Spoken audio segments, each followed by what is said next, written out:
ಆಣೆಕಟ್ಟೆಗಳು ಎಂದರೆ ಭವ್ಯ ಭಾರತ ನಿರ್ಮಾಣದ ದೇಗುಲುಗಳು ಇದ್ದಂತೆ ಎಂದು ಭಾರತದ ಪ್ರಥಮ ಪ್ರಧಾನಿ ಪಂಡಿತ್ ಜವಾಹರ್ಲಾಲ್ ನೆಹರು ಹೇಳಿದ್ದರು. ಅವರ ಮಾತಿನಂತೆ ಭಾರತದಲ್ಲಿ ಅದೆಷ್ಟೋ ಅಣೆಕಟ್ಟೆಗಳನ್ನು ನಿರ್ಮಾಣ ಮಾಡಲಾಗಿದೆ.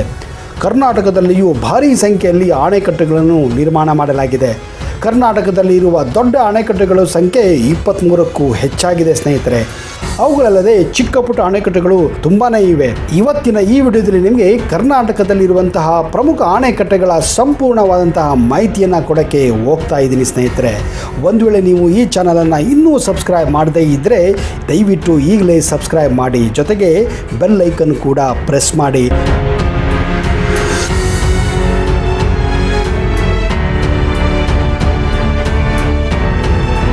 ಲಿಂಗನಮಕ್ಕಿ ಆಣೆಕಟ್ಟು.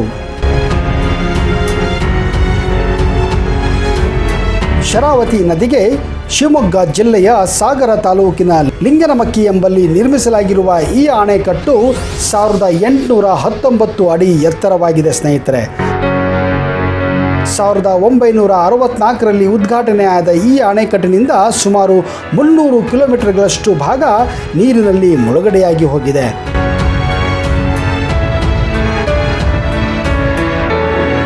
ಕರ್ನಾಟಕಕ್ಕೆ ಅಗತ್ಯ ಇರುವ ವಿದ್ಯುತ್ತಿನ ಹೆಚ್ಚಿನ ಪ್ರಮಾಣದ ವಿದ್ಯುತ್ ಲಿಂಗನಮಕ್ಕಿಯಿಂದಲೇ ಉತ್ಪಾದನೆಯಾಗುತ್ತದೆ ಎಂದರೆ ನೀವು ನಂಬಲೇಬೇಕು. ಈ ಅಣೆಕಟ್ಟಿನಲ್ಲಿ ಸುಮಾರು 4368 ಮಿಲಿಯನ್ ಕ್ಯೂಬಿಕ್ ಮೀಟರ್ನಷ್ಟು ನೀರನ್ನು ಸಂಗ್ರಹಿಸಿ ಇಡಬಹುದಾಗಿದೆ.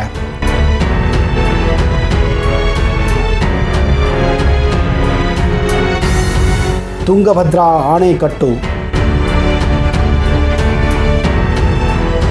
ಕರ್ನಾಟಕ ರಾಜ್ಯದ ಬಳ್ಳಾರಿ ಜಿಲ್ಲೆಯ ಹೊಸಪೇಟೆ ಪಟ್ಟಣ ಹಾಗೂ ಕೊಪ್ಪಳ ಜಿಲ್ಲೆಯ ಮುನಿರಾಬಾದ್ ಬಳಿ ಹರಿದಿರುವ ತುಂಗಭದ್ರಾ ನದಿಗೆ ಅಡ್ಡಲಾಗಿ ಈ ಬೃಹತ್ ಅಣೆಕಟ್ಟನ್ನು ನಿರ್ಮಿಸಲಾಗಿದೆ.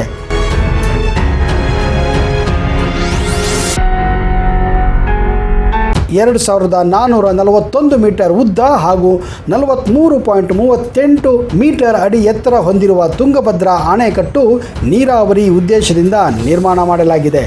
ಅದರಲ್ಲೂ ವಿಶೇಷವಾಗಿ ಬೀರು ಬಿಸಿಲಿನ ಬಯಲುಸೀಮೆಯ ಕೊಪ್ಪಳ, ರಾಯಚೂರು ಹಾಗೂ ಬಳ್ಳಾರಿ ಜಿಲ್ಲೆಗಳ ರೈತರ ಜೀವನಾಡಿಯಾಗಿದೆ ಈ ತುಂಗಭದ್ರಾ ಅಣೆಕಟ್ಟು.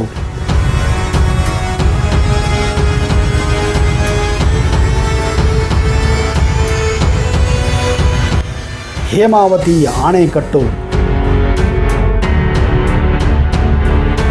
ಪಶ್ಚಿಮ ಘಟ್ಟದ ಚಿಕ್ಕಮಗಳೂರು ಜಿಲ್ಲೆಯ ಬಲ್ಲಾಳ ರಾಯದುರ್ಗನ ಎಂಬಲ್ಲಿ ಉಗಮವಾಗುವ ಈ ನದಿಯು ಹರಿಯುತ್ತಾ ನಂತರ ಯುಗಚಿ ನದಿಯೊಂದಿಗೆ ವಿಲೀನವಾಗಿ ಕೃಷ್ಣರಾಜಸಾಗರ ಬಳಿ ಕಾವೇರಿ ನದಿಯೊಂದಿಗೆ ಸಂಗಮವಾಗುತ್ತದೆ.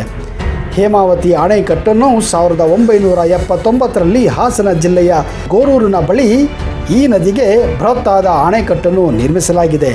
ಇದನ್ನೇ ಹೇಮಾವತಿ ಜಲಾಶಯ ಎಂದು ಕೂಡ ಕರೆಯುತ್ತಾರೆ. ಹೇಮಾವತಿ ಅಣೆಕಟ್ಟು ಕಟ್ಟಿರುವುದರಿಂದ ಶೆಟ್ಟಿಹಳ್ಳಿಯ ರೋಸರಿ ಚರ್ಚ್ ಸಂಪೂರ್ಣವಾಗಿ ಮುಳುಗಿ ಹೋಗಿದೆ. ಈ ಚರ್ಚನ್ನು ನೀವು ಭೇಟಿ ಕೊಡಬೇಕೆಂದರೆ ಬೇಸಿಗೆಯಲ್ಲಿ ಮಾತ್ರ ನೀವು ಕಾಣಬಹುದು.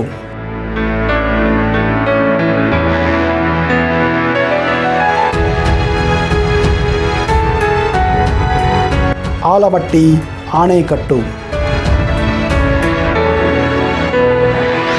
ಬಸವನ ಬಾಗೇವಾಡಿ ಬಳಿ ಹರಿದಿರುವ ಕೃಷ್ಣಾ ನದಿಗೆ ಅಡ್ಡಲಾಗಿ ಆಲಮಟ್ಟಿ ಅಣೆಕಟ್ಟನ್ನು ನಿರ್ಮಿಸಲಾಗಿದೆ. ಇದನ್ನು 1964ರಲ್ಲಿ ಪ್ರಾರಂಭ ಮಾಡಿ 2005ರಲ್ಲಿ ಇದನ್ನು ಉದ್ಘಾಟಿಸಲಾಯಿತು. ಇದನ್ನು ಲಾಲ್ ಬಹದ್ದೂರ್ ಶಾಸ್ತ್ರಿ ಅಣೆಕಟ್ಟು ಎಂದು ಕೂಡ ಕರೆಯುತ್ತಾರೆ. ಈ ಅಣೆಕಟ್ಟು 1565 ಮೀಟರ್ ಉದ್ದವಾಗಿದೆ. 42.19 TMC ನೀರನ್ನು ಹಿಡಿದಿರುವ ಸಾಮರ್ಥ್ಯವನ್ನು ಈ ಅಣೆಕಟ್ಟು ಹೊಂದಿದೆ.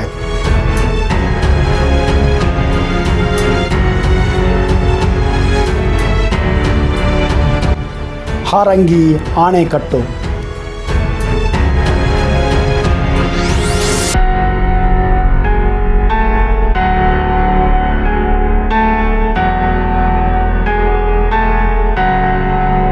ಹಾರಂಗಿ ಜಲಾಶಯ ಕೊಡಗು ಜಿಲ್ಲೆಯ ಸೋಮವಾರಪೇಟೆ ತಾಲೂಕಿನಲ್ಲಿದೆ.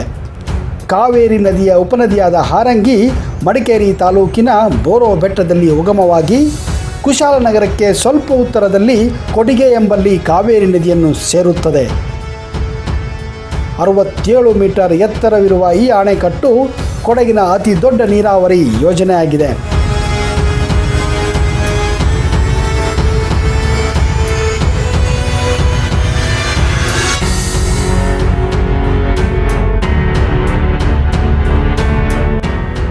ಸೂಪಾ ಅಣೆಕಟ್ಟು.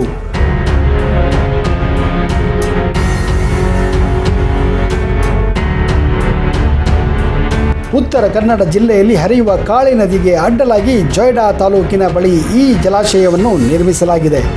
ಸೂಪಾ ಅಣೆಕಟ್ಟು ಕರ್ನಾಟಕದ ಅತ್ಯಂತ ಎತ್ತರವಾದ ಅಣೆಕಟ್ಟು ಎಂಬ ಖ್ಯಾತಿಯನ್ನು ಕೂಡ ಗಳಿಸಿದೆ. ಉತ್ತರ ಕನ್ನಡ ಜಿಲ್ಲೆಯ ಸೂಪಾದಲ್ಲಿ ನಿರ್ಮಿಸಲಾಗಿರುವ ಈ ಅಣೆಕಟ್ಟು ವಿದ್ಯುತ್ ಉತ್ಪಾದನೆಯ ಕಾರಣಕ್ಕಾಗಿಯೇ ನಿರ್ಮಾಣಗೊಂಡಿದೆ. 1101 ಮೀಟರ್ ಎತ್ತರ ಇರುವ ಸೂಪಾ ಅಣೆಕಟ್ಟು 332 ಮೀಟರ್ ಉದ್ದವಾಗಿದೆ. ಈ ಅಣೆಕಟ್ಟನ್ನು 1985ರಂದು ಉದ್ಘಾಟಿಸಲಾಗಿದೆ. ಇದು ಕರ್ನಾಟಕದ 2ನೇ ಅತಿದೊಡ್ಡ ಅಣೆಕಟ್ಟು ಎಂಬ ಖ್ಯಾತಿಯನ್ನು ಗಳಿಸಿಕೊಂಡಿದೆ.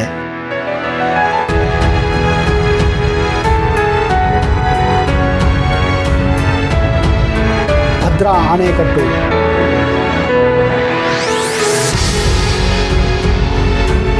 ಕುದುರೆಮುಖದ ಗಂಗಾಮೂಲ ಎಂಬಲ್ಲಿ ಉದ್ಭವಿಸುವ ಭದ್ರಾ ನದಿಗೆ ಅಡ್ಡಲಾಗಿ ಶಿವಮೊಗ್ಗ ಜಿಲ್ಲೆಯ ಲಕ್ಕವಳ್ಳಿ ಎಂಬ ಹಳ್ಳಿಯಲ್ಲಿ ಈ ಅಣೆಕಟ್ಟನ್ನು ನಿರ್ಮಿಸಲಾಗಿದೆ.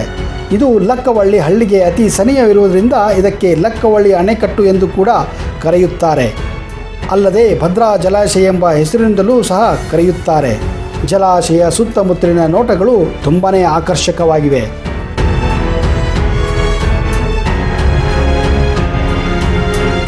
ಕೃಷ್ಣರಾಜ ಅಣೆಕಟ್ಟು.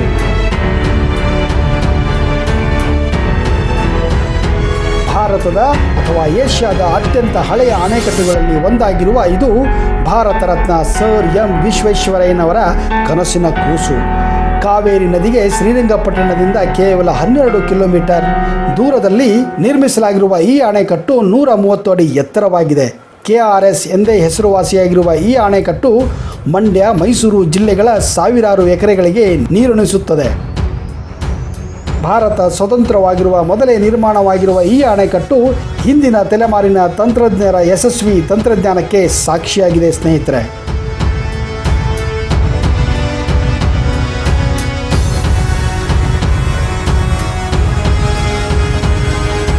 ನಾರಾಯಣಪುರ ಅಣೆಕಟ್ಟು.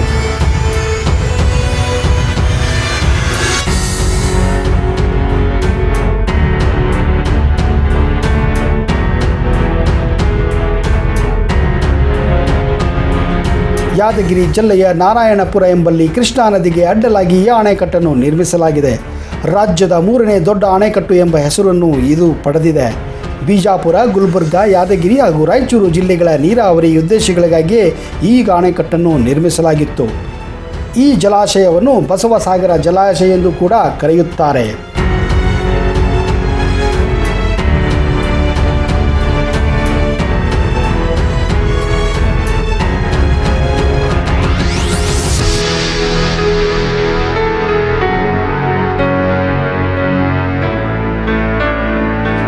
ಹಿಡಕಲ್ ಅಣೆಕಟ್ಟು. ಬೆಳಗಾವಿ ಜಿಲ್ಲೆಯ ಗೋಕಾಕ್ ಪಟ್ಟಣದಿಂದ 25 ಕಿಲೋಮೀಟರ್ ದೂರದಲ್ಲಿರುವ ಹಿಡಕಲ್ ಎಂಬಲ್ಲಿ ಈ ಅಣೆಕಟ್ಟನ್ನು ನಿರ್ಮಿಸಲಾಗಿದೆ. ಹಿಡಕಲ್ ಅಣೆಕಟ್ಟು ಘಟಪ್ರಭಾ ನದಿಯ ಮೇಲೆ ಕಟ್ಟಲಾಗಿರುವ ಒಂದು ಅದ್ಭುತ ಅಣೆಕಟ್ಟಾಗಿದೆ. ಇದನ್ನು 1977ರಲ್ಲಿ ನಿರ್ಮಿಸಲಾಗಿದೆ.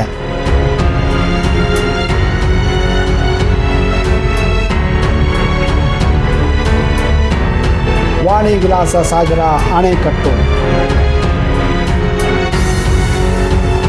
ವಾಣಿ ವಿಲಾಸ ಸಾಗರ ಅಥವಾ ಮಾರಿ ಕಣಿವೆ ಚಿತ್ರದುರ್ಗ ಜಿಲ್ಲೆಯ ಹಿರಿಯೂರು ತಾಲೂಕಿನಲ್ಲಿರುವ ಒಂದು ಪ್ರಸಿದ್ಧ ಅಣೆಕಟ್ಟಾಗಿದೆ ಸ್ನೇಹಿತರೆ.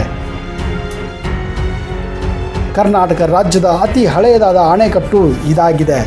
ಸ್ವಾತಂತ್ರ್ಯ ಪೂರ್ವ ಮೈಸೂರು ಮಹಾರಾಜರಿಂದ ಈ ಅಣೆಕಟ್ಟು ನಿರ್ಮಾಣವಾಗಿದೆ.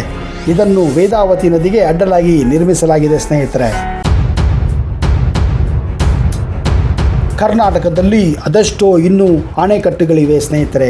ಅದರಲ್ಲಿ ಕಬಿನಿ, ಕೊಡಸಳ್ಳಿ ಅಣೆಕಟ್ಟು, ಗಾಜನೂರು, ಕದ್ರಾ, ಬಾಚಣಗಿ, ಧೂಪದಳ್, ಕಣ್ವ, ಲಕ್ಕವಳ್ಳಿ, ಮಾರ್ಕೋನಹಳ್ಳಿ, ಸಾತನೂರು, ಹಿಪ್ಪರಗಿ, ತೀತ, ರೇಣುಕಾ ಜಲಾಶಯ, ಗಾಯತ್ರಿ ಜಲಾಶಯ, ಸುವರ್ಣವತಿ ಜಲಾಶಯ, ತಿಪ್ಪಗೊಂಡನಹಳ್ಳಿ ಜಲಾಶಯ, ಗೊಂಡಾಲ್ ಜಲಾಶಯ, ಮಂಚನಬೆಲೆ ಜಲಾಶಯ ಮುಂತಾದ ಹಲವು ಮಧ್ಯಮ ಹಾಗೂ ಚಿಕ್ಕ ಅಣೆಕಟ್ಟುಗಳು ಇನ್ನೂ ತುಂಬನೇ ಇವೆ. ಆ ಅಣೆಕಟ್ಟೆಗಳ ಸಂಪೂರ್ಣ ಮಾಹಿತಿಯನ್ನು ಮುಂದಿನ ವಿಡಿಯೋಗಳಲ್ಲಿ ನಿಮಗೆ ಕೊಡ್ತಾ ಇದ್ದೀನಿ. ಅಲ್ಲಿಯವರೆಗೆ ಜೈ ಹಿಂದ್, ಜೈ ಕರ್ನಾಟಕ.